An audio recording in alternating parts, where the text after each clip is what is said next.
This is episode 283 of JumbleThink. T-minus 10, 9, 8, 7, 6, 5, 4, 3, 2, 1.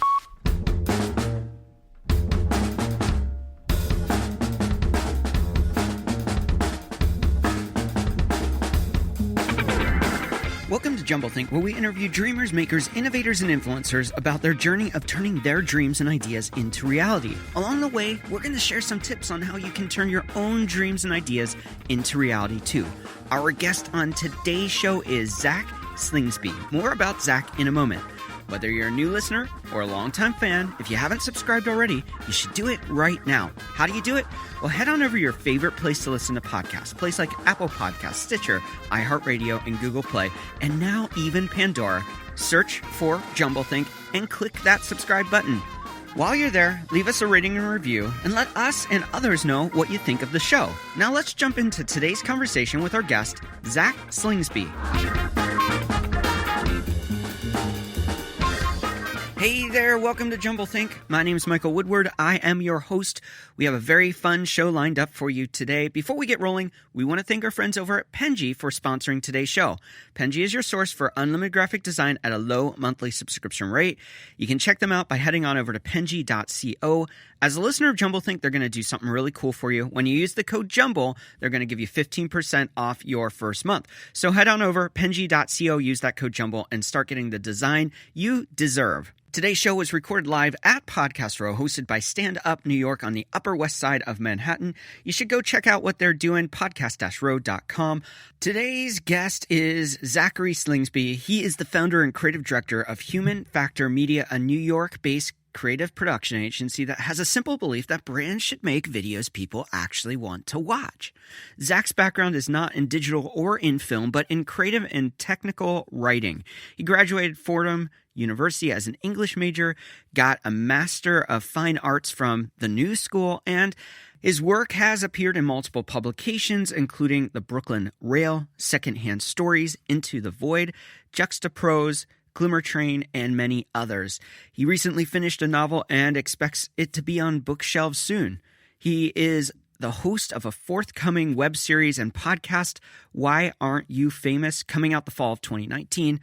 Now, Human Factor Media is a collection of literary, comic, and film talents trying to displace digital ads with branded videos of true entertainment value. Their digital team then uses the best modern media strategies to find the right audience at the right time, at the right place.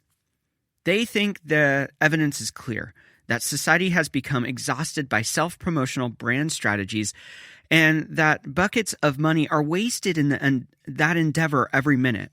They would like to see American commerce give art a chance, and they think that the powers that be will be pleasantly surprised by the market's reaction. So let's go ahead and join our conversation with our guest, Zack Slingsby. We are here with Zack Slingsby. Thanks so much for being with us. Yeah, thanks for having me. We're sitting here at the Comedy Club at Stand Up New York for Podcast Row. Lots of fun. Love being here. All right, we're going to be talking about video today. We're going to be talking about storytelling today. We're going to be talking about crafting narrative and much, much more. Before we do that, how in the world did you go from being a writer to starting Human Factor Media and what you're doing now? Sure, yeah. I just saw the sort of the way that it was going with digital and video, and I thought that it was going to be important to. I saw it as a new platform for telling stories, and I just think that brands are some of the most interesting stories, or certainly the most influential stories, are coming in the form of short digital videos. Yeah, and they're omnipresent. You can't avoid them. Yeah, and literature is super important to me. I write short stories and various other things at MFA, but I can't, I think creative people now are business people. Yeah. And I think you have to sort of forge your own way a little bit. And, there's a lot of myths besieging creative people today. And I fell for a lot of those, I think, for a long time. And so the business thing is, for me, a chance to see straight, have a shot at empowerment, and work towards a creative goal that I can control the outcome of. You move into creating this business, Human Factor Media. What do you guys do? We make short films for brands, basically. Like, what's that mean? It means that a brand will have a certain ad budget, and we'll say instead of just taking a bunch of pictures of your product and boosting them all over the internet, let's make a story. Let's make a creative video, like a web series or a comedy series or a documentary or create a character or something like that, right? So we're doing that in really various niches right now. When a company comes in and they say, "Hey, here's our budget," what's that process like? What do you go through to help them figure out what's the right kind of outlet for them? Yeah, it depends on who they want to care about what they're saying. Because I think if a brand uses their platform to tell a story, they have a new leverage point with the kinds of people that they want, whose attention they want to get. Yeah. And so, if who you're trying to talk to is, 18-year-olds that are inundated with all kinds of media all day long, you're going to have to create content that's tailored to not only their interests but their platforms. And that doesn't mean it can't be challenging or engaging or insightful or different. It just means that you want to contextualize everything you produce. I want to talk to you a little bit about narrative today. Okay. And how you create the narrative, or how businesses need to be thinking about story and narrative in the process of sharing their brand with the world. For you, why is narrative so important? Where did that love for story come from? I always wanted to be a writer. I just even just growing up, I would write the scripts of my favorite TV shows, like The Sopranos and Law and Order and stuff. Yeah. Just would do that for hours in my room while my friends were out doing normal stuff. You don't have a lot of you don't have a ton of it's weird. You have a lot of creative options, but at the same time, you don't have that many. Not if you want to make a What do you mean by that? Well, what I mean is, let's say you were going to say you're going to be a writer. Yeah. Okay. You're throwing a rock out into the galaxy. You know. I mean, you don't. 90-something% of books sell less than 1,000 copies. Right. The most common print runs like 1,500. If authors are doing well, generally they've created some kind of following on digital platforms. So there's a lot going. It's not like Fitzgerald writing short stories from the Riviera and he'd send it and get the check and everything, And so there's a lot. It's a different creative landscape. And I think a lot of creative people don't act as though it's a different creative landscape. I think they're still trying to make it in the 20s version of it. Yeah. And I think that's why a lot of them are very depressed. And I've seen that in a lot of my peers. Yeah. And I think that there's another route, which is that the emergence of all these digital channels has created a sort of two-sided market that's slowly becoming more realized, which is that artistic type people are more can be suited to brands in need of attention. You see that merger, I think, happening a lot. All right, so I want you to go back to that moment where you fell in love with story, because you said you like writing, and as a kid you would sit at home and write all the stories for different mediums and stuff like that. Can you track it down to a spark moment? Like, was there a moment where you're just like, this has got my attention? I can't. It's just as early as I remember being alive. I memorized the night before Christmas when I was like 2.5. I don't know. I would go to work with like my father in the summers, and I would write stories about all the people I met there. I just don't know. I just have lived that way. I don't know life any other way. So it's very much in your DNA. Yeah. It's just part of it. And I write every morning. I don't want it to sound like I'm down on writing or giving up on writing. I write all the time. I just think that there are many ways to attack the problem of having, a narrative bug. Whether you're a comic or a script writer, you literally have to sit down and contemplate and usually script out what you're saying. And I mean, narrative has to be important to you and what you do, right? And these things. I mean, story. I would consider, right? That's storytelling is so much how you conceive of it, right? Massively important. Yeah. We love bringing on guests who are focused on story. It's one of our passions, and I look at things like the Moth TV, or not Moth Radio TV, Hour. Moth Radio Hour. And they should do a TV version, but that's a different story. It just captivates me, and it's something that has for a long time. Like, how can we become better at communicating story and narrative? We'll talk about that in the second segment. I want you to tell us how you can spot a good story, because there's a lot of stories told, and not all those stories are good stories. And by good, I don't mean like happy-go-lucky stories. I mean like well-crafted. you work specifically in the digital marketing space with what you're building with the videos and stories, whether it's documentary form, whether it's a short or whatever that is. There are a lot of brands putting out content out there and it just doesn't resonate. It just kind of falls flat. So most, yeah. 20-something billion dollars will be wasted in skipped ads over a 5-year period. Yeah. So how do you create that narrative, that story that captivates people to bring in, like, what makes that good and strong? Question. I don't know that I am we're building this and it's been great and we've had a lot of early success, but I wouldn't want to pass myself off as an oracle, or anything. But I'll answer your question the best I can. I think good writing, you just can't see through it. You're immersed. Okay. You can't. There's no moment of transparency where you think, I know what they want me to feel here. Yeah. You're just in it. You're just involved. Yeah. You're seeing yourself in the story. Yeah, it's immersive. Yeah. You've been working in this space now for a little while, and you're creating this company to do it. A company comes in. Let's say Joe's Laundromat says we want to run ads, right? And you go, well, there's more of a story here. How do you sit down with the client and actually figure out what they need to tell? Okay, so Joe's laundromat is one laundromat of one per square block in the city, let's say, right? Yeah. So I mean, a young business is going to do. We know what they're going to do. They're going to do the same thing. They're going to run SEO, right? They all have the same tricks. They're going to do whatever. They're maybe going to get a billboard if they can afford it. They're going to run some Facebook or Google ads. Some Facebook, Google ads, some display ads, whatever. So the differentiating factor is is the story you can tell. It's the all we really have. Yeah. And in the decibel level that things have gotten to, where, like I said, the waste of ad dollars is so intense, and the skip rate of YouTube pre-roll is 95%. Wow. Right? As soon as we can. As soon as the 1 second is up, you're angry. That's why they're not allowing people to skip anymore as much. So right. They're pissed and they don't know what they have to answer to somebody who's saying, I'm paying you, why aren't I getting anyway? So so Joe, I would say, what's your human factor? What's your thing? What's your sort of ability to resonate with someone in a way that's going to just change their day a little bit or stand out in a newsfeed? The cynics in the digital business would call it pattern interruption, but I would say that it's about a meme moment or something that is a connection, a resonating connection that you knew it, but you didn't articulate it before, or it's true to your life, and so it stops you, and you say, I know someone else that would think that's also true or funny or insightful, and so you share it and you pass it on.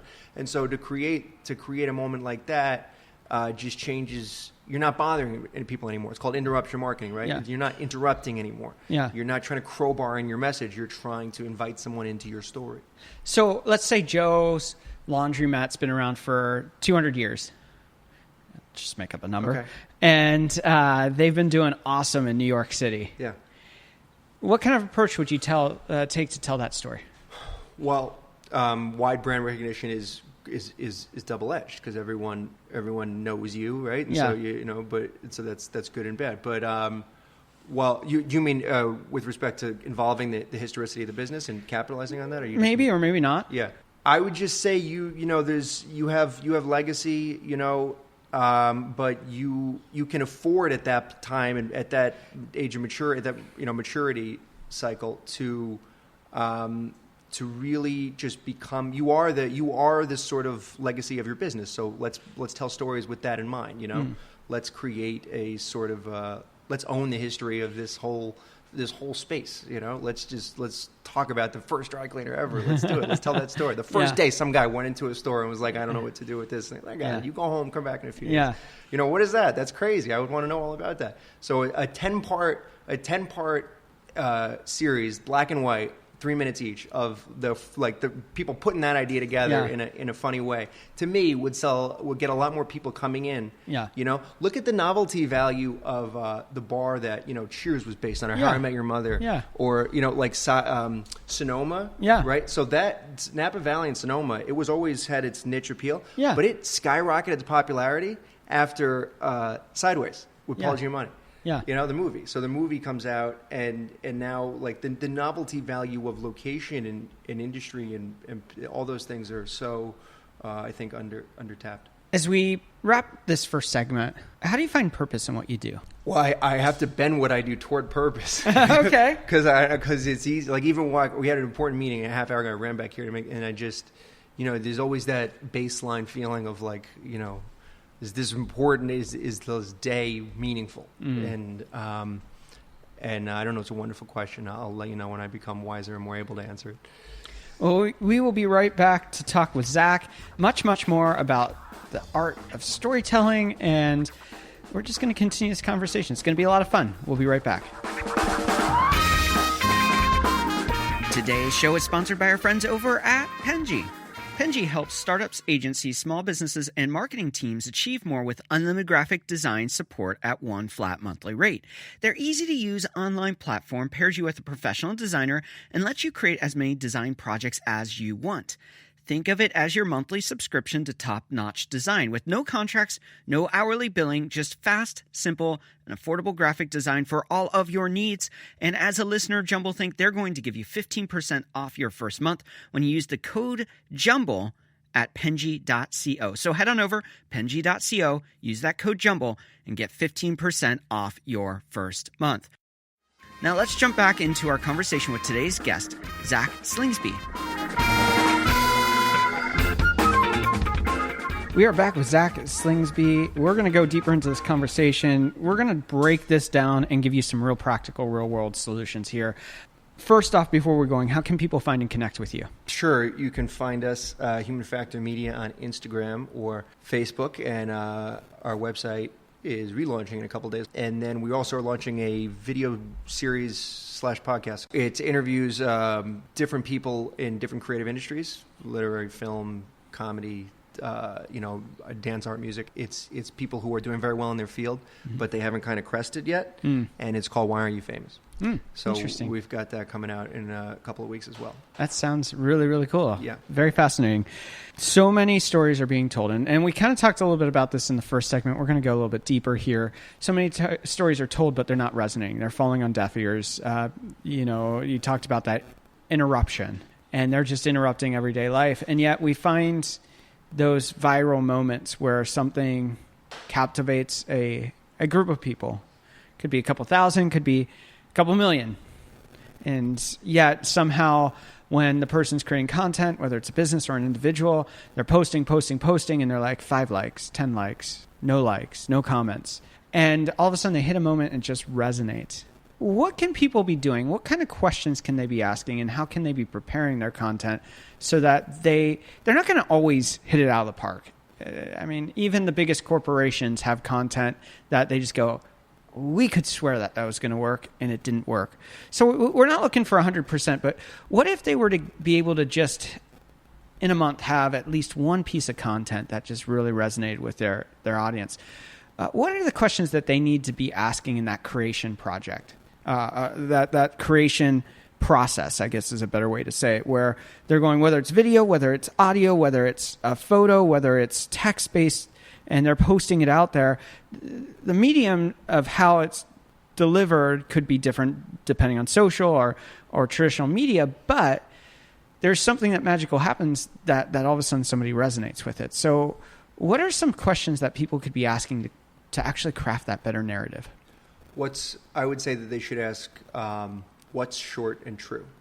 Okay. What's short and true and relevant? A third factor there could be relevant to what I'm trying to do. Okay. But I think short and true are time-tested principles on the digital age. I think that I really believe this, and I know that not everyone agrees here, but some of the best, not all of it, but some of the best performing content on these channels is the modern version of an insight that you would find buried in a Dickens novel 100 years ago.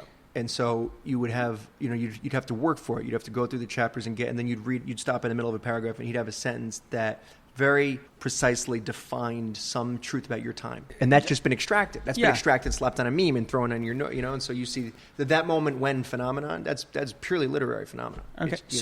So kind of looking at that, so what you're saying is that you cut the fat from it and you just leave what's remaining. Yeah. Sort of. It's kind of depressing, but it's also interesting, that's still what we value. Okay. Yeah. I know that for me, I'm constantly watching the kind of guests that resonate with our audience. Yeah. I'm constantly watching for the kind of posts, maybe it's a quote or a fact or a tip or something like that resonates. And I've worked in the tech space for a long time, but it still surprises me on the things that I'm like, I didn't see that really taking off and having legs like it did. We're talking a little bit about the creation process, but what are some things I can be doing to better understand the things that I am doing? First, I'd say, just as a very practical tip, peel off a portion of your creation or production budget for distribution, just because the way these things are rigged now. So like you promoting... You got to have something in the tank there. Yeah, just something. Because I believe, not have to be a lot, but I believe you could put Casablanca on YouTube tomorrow. It might just stay undiscovered. Like it's just so, it's the deluge is getting to such an intense place. But more to your point, I don't think you can control the performance of anything. I think it's mysterious, definitely, but I think that you can set optimal conditions. Yeah, I think you can set the best conditions for something to spark. And I also would just take a little issue, and you kind of unpacked this already, with the definition of virality, which is, like Seth Godin says, the smallest viable audience. Yeah, I really like that. I really like the smallest viable, because it's 1,000 people. If I get to work and someone on our team is like, this thing hit 1,000 people, I'm like, I spoke to 2 people so far, like today. That's amazing. You know what I mean? Like, that's amazing. So I get excited about that, and I think if it's the right 1,000 people, which is where a lot of the analytics come in, and the digital side of what we do comes in, I think then that's masterful. You just need once a week for your career, and you're probably doing pretty good. Yeah, the right message with the right people at the right moment. Yeah, well, and I think that's an interesting thing, because we, in the influence space and in the space of content creation, we're looking for vast seas of people. Yes, we want to capture the attention of millions and millions of people, and I think that if you look at traditional television, the same thing's going on there, where they're just going, hey, we have 500, 700 channels of content being created on traditional outlets, and then we've got outlets on Netflix or Amazon or wherever else people listen or watch their shows, and there is an oversaturation of content, which is really, really hard, because there's good content that's not being seen or heard. There is good content that's being overlooked for content that's subpar. And it's really sad. So we hear this all the time in the space: niche down, niche down, niche down. And I get that to an extent. How can people really set realistic goals on the campaigns they're running? Clear definition of a win up front. But why do you I'm just curious. I haven't really thought through this deeply enough. But why do you lament that there are more creators and smaller audiences? To me, that just spells a lot of opportunity. I think for me, the thing that I'm saddened by is the quality of content. Well, that's fair. And what rises to the top sometimes isn't the quality. Fair. Sometimes it's because of position. You could have a great actor that comes in and launches a podcast, and they have immediate notoriety because they're a celebrity. But the reality is that the content that they're putting out there isn't really relevant or good, but because they have celebrity, people follow it. Now, I can't give a specific example about that, but then you have... I hear you. But then you have on the flip side, some people who are creating killer content. I was talking to someone, James Alcature is a part of this event, and I was talking to some other creators in the video space. And I was saying about, I'm at this event, James Altucher's there, and he's really cool. And they're like, who's that? So that's the thing. I know I was going to make that point next. Yeah, it's crazy. I had a who's that moment with him, because I was bragging because I got to talk to him. Yeah, and my friend's like, who? And I was like, come on, know. But growing up, everybody had, what are you going to watch tonight? Either ER, Friends, or NYPD Blue. Everybody know. Now I don't know what I don't even know what they tell me their favorite shows. I've never heard of them. Yeah. So it's interesting, but as someone who's, I guess, maybe selfishly, preoccupied with the supply side, I'm not disheartened by the epidemic. And I think that the problem for me lies in the cost of production is that you come to a point of oversaturation where you can't get quality content created. So if you have all the networks coming in and they are all of a sudden, instead of being at like a 7.5 metric for a million, they're down at like sub 100,000. And now all of a sudden their medium is no longer sustainable. And so the quality is then going to suffer, or they're going to figure out other ways to fill that content. Maybe, yeah, probably. I mean, if you think of the gatekeeper of the network as the quality filter, right? I don't know if that's a given. Maybe, but they put a lot of bad stuff out too. Well, and you look at it like, let's go one step further. Yeah. In a delivery method, Netflix. upside down Right. in cash flow. Right. They're so in the red. Right. They're not doing well financially. And people overlook at it and they go, well, they're, valued at household name. And and all this kind of stuff. And they're great. And they're taking my membership and or my subscription fee and everything's good. And they're creating this good content. But they're creating a lot of good content with a deficit. They're not being profitable. So at what point does that medium become no longer viable? And so that for me, I think, is where it gets really complicated because you have good contenters that can't rise to the top, content creators that can't rise to the top. You have places that are creating content because that's how they survive, and they're not actually being sustainable. I think, in my view, this is going to be the next big tech bubble that bursts, and things fall apart. Can Disney Plus sustain when there's a Netflix and Apple TV with their new subscription? At some point, it's not sustainable. And so for me, that's the sad place of so much content.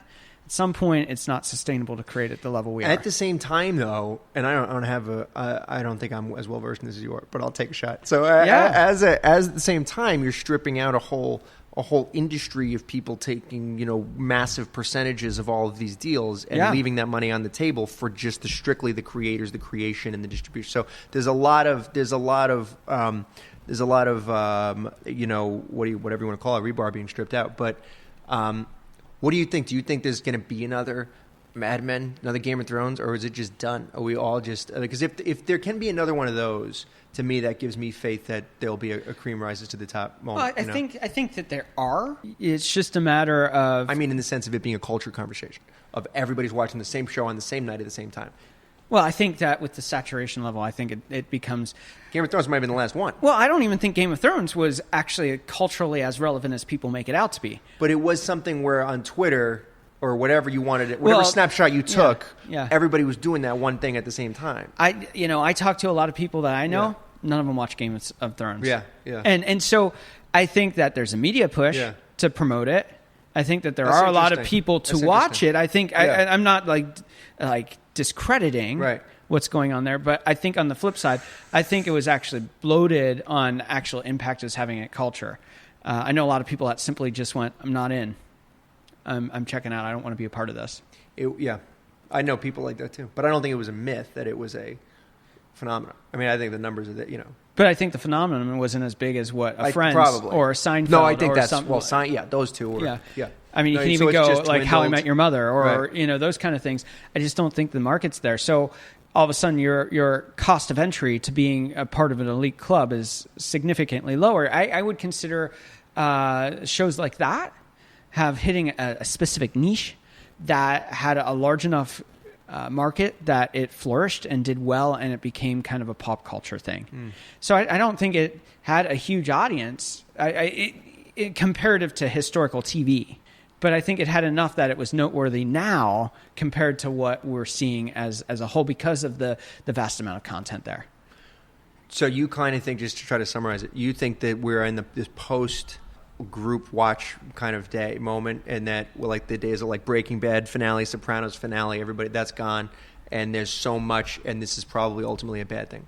No, I don't think that that's the case. I just think I'm just curious. I'm not trying. No, I just think that the content that's being created we're talking back to the beginning about niches and stuff like that. You will have people who are incredibly, incredibly passionate and loyal fans. So you'll have those watch parties. You'll have those things. But it's just not going to be the same thing as like Who Wants to Be a Millionaire. That's what I think is true too. Yeah. And so it's just going to be different. Yeah. And I that's the thing about sustainability. And so to bring that full circle to what you're doing with Human Factor Media, what can we be doing to better identify our audience so that we can better create content that resonates with them? So maybe our swimming pool that we swim in, it's not an Olympic pool. It's a doughboy pool, or it's a kiddie pool, right. But that kiddie pool is enough to survive or help us flourish in the space that we operate. And a lot of that's what I think we're trying to do with the video series that we're making. It's like, why aren't you famous? Is the tongue in cheek way to say it, but it's like, what's your standard of fame now? You know? Yeah. So anyway, I hope it's not Kardashian fame. I don't want that. No, it's you got to have a nail polish brand and you got to be naked on social media. No, okay. I'm never going to win that battle. I think I think that you could. I mean, most brand managers will tell you right away who their demographic is. If they're right, I don't know, but they'll say right with great confidence who their customer is and how often they buy and where they live and what they drive. But I think that is an evolving conversation. I think you can come at it from the data, from a raw data analytics perspective. The emergence of sensors in the economy and AI in general make it really creepily, possible to micro-target these days, whether there are all kinds of ethical questions surrounding that. And I don't really want to explore them. I haven't been able to, my mind's not big enough to grapple with them. But, we do a very cursory version of this, just in terms of trying to get in front of people we think will care about what we make. I think that there's a question that you could answer here. Yeah. GDPR's come in over in Europe, and it's changed how we take data and actually apply it to our campaigns and everything like that. Yeah.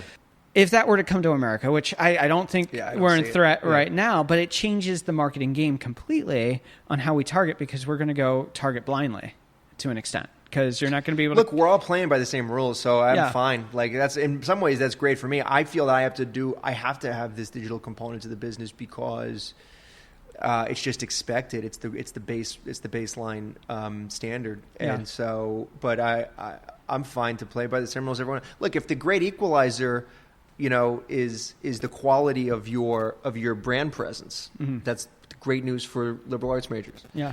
So I'm fine with that. Yeah. I want you to take and maybe give us one or two tips of what businesses should be doing right now and shouldn't be doing. Okay. What they should be doing. I mean, most businesses that I talk with, okay, and we're one team, we're not, this is a very manageable sample size, but I think that there's always a little bit of shame about their brand presence already, because I think that they'll say, you have a website, did you see it? And they're a little, we post on Facebook. I don't know if and so they're not thrilled with what they're doing. Yeah. And usually it's because any sort of bureaucratic structure has to start playing it safe at some point, because when enough opinions are in a room, it'll probably trend toward the safest option. And so you're always, there's an impenetrability to the whole business model that I set up. So, as stupid as that might have been. But I think that they should just try to, even if you're not going to hire anybody from the outside, just get some people to sit them down and give you the honest feedback on, can someone even understand what you do from your website? Are they at all, having any feeling about it one way or the other at all? Or is it just a website that you just leave up there? It's like having a storefront on an alleyway and not telling, so it's, I think that I would just say to try to invite some honest therapy from people you trust. And don't do, is that what you was the second part of that?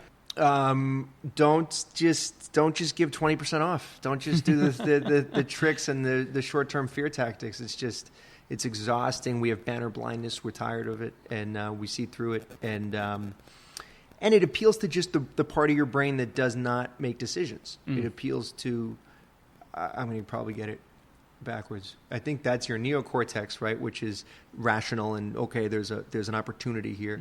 And then that part of your brain is underdeveloped compared to your limbic brain, and your limbic brain feels something. And that's the part that we use to make decisions. It's the emotional center of our being that we use to decide, okay, you know what, I'm going to follow this page and have some brand loyalty. I'm going to go with these guys. It's not an accident that every cooler at the store is a Yeti cooler. Yeah. We're going to take a break right here. In a moment, we're going to be back for rapid fire questions. There is a lot going on at JumbleThink, and we don't want you to miss a thing. How can we stay connected? Head on over to JumbleThink.com. You can sign up for our newsletter. Click on all those links to our social media channels like Facebook, Instagram, LinkedIn, and Twitter. And let's do this journey of chasing dreams and ideas together. So head on over, JumbleThink.com, and let's connect. Now let's jump into rapid fire questions with today's guest, Zack Slingsby.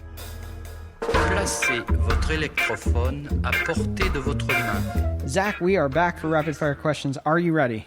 I think so. You think so? We'll find out. All right. First question. What is one book you think every entrepreneur, every dreamer should read? Sam Walton, Made in America. What is one trend you're currently excited about? The resurgence, period, not resurgence, of brands finding it necessary to tell stories and not try to sell products. What's one thing you wish you would have known when you first started out? That no one really cares what I'm doing. And I thought that everybody was watching, caring. Is he going to screw up? And nobody noticed. Nobody cares. So if they realize nobody cares, it's easier to take some crazy shots. And our final rapid fire question: what is one dream you're still wanting to fulfill in your own life? I still want to. I'm taking steps toward it, but I just want to make sure that I'm waking up every day, living as creatively as possible, and trying to explore truth in the process. As we wrap up, we always love to have our guests leave us with a final thought. What's your final thought for us today? This is a tremendous event. You are a fantastic host, and it's been a delightful conversation. All right. Well, thank you so much for being on it. We appreciate it, and we wish you the best in everything you are creating. Thank you, sir. Once again, we want to thank today's guest, Zack Slingsby, for taking time out and sharing his story. You can check them out at humanfactormedia.co. We also want to thank our friends over at Podcast Row and Stand Up New York for hosting today's conversation. We love what they're doing, and I hope that you get involved with what they're doing too. You can check them out at podcast-row.com. Today's show was sponsored by our friends over at Penji. They're offering you 15% off your first month. All you have to do is head on over to penji.co, use the code JUMBLE. Did you enjoy today's show? Do you love JumbleThink? Would you take a moment and share today's episode or your favorite episode with that friend, coworker, family member that's a big dreamer? And thank you for tuning into today's show. It means the world to us that you would listen to what we're creating. And I hope it's encouraged you on your journey of chasing big ideas and dreams. Now it's your turn. You have to make a choice. Are you going to take the steps to make your dreams and ideas a reality? We believe you were created for it, that you have amazing things to create. So, get out there, dream big, and change the world around you. Étirez-vous doucement, mais complètement. En avant, en arrière, sur les côtés. Vous êtes une autre personne. Les mères de famille, les enfants, peuvent également prendre un moment revitalisant. Dans quelques mois, lorsque vous aurez bien saisi la technique et que vous serez maître de votre corps, vous pourrez vous décontracter même en travaillant.